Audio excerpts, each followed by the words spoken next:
घनश्याम घनश्याम घनश्याम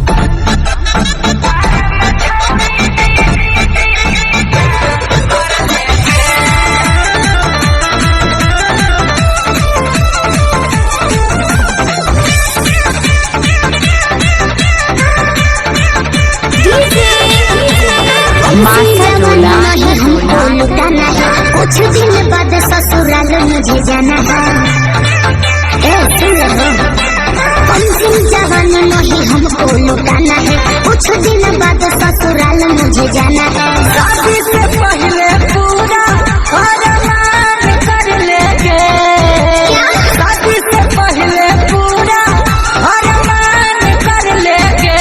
चल छौरी गंगा स्नान कर लेंगे, चले कुमार में छौरी गंगा स्नान कर लेंगे।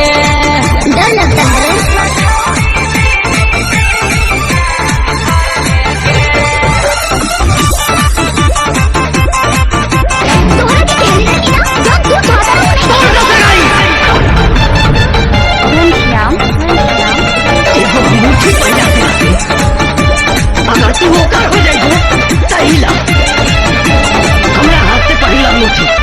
दुनिया जी का चीज जब नहीं हो में लुटाएंगे। लेके ससुराल अपना जाएंगे। जो बोले समझ लो ना। मत करे इतना फिक्रिया के छौरी, खाई है झूठा मोटा फिरिया के छौरी। थोड़ा भी रिस्क नहीं हमको उठाना है, अपने बलम जी का दिल ना दुखाना है। ही काहे पहले पूरा प्लान कर लेंगे, नहीं ही काहे पहले पूरा प्लान कर लेंगे।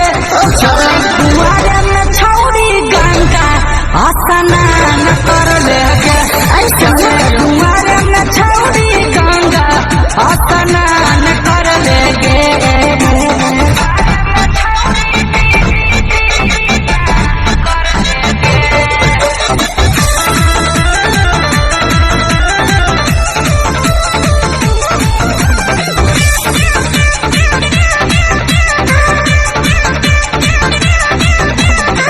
छोड़ो मेरा पीछा, तुझसे बात नहीं करेंगे। अपने सजन से विश्वासघात नहीं करेंगे। अरे यार उसी टाइम से समझा रहे हैं, समझ जाओ। कहिए से रख ले हनी देके हमरा याद गे, कर दे मना हमरा हलाई में विश्वास गे। तेरा बहकावा में हमको नहाना है, सोने साथ गंगा जी में डुबकी लगाना है। अमन बेला गुंजन के सम्मान कर लेंगे।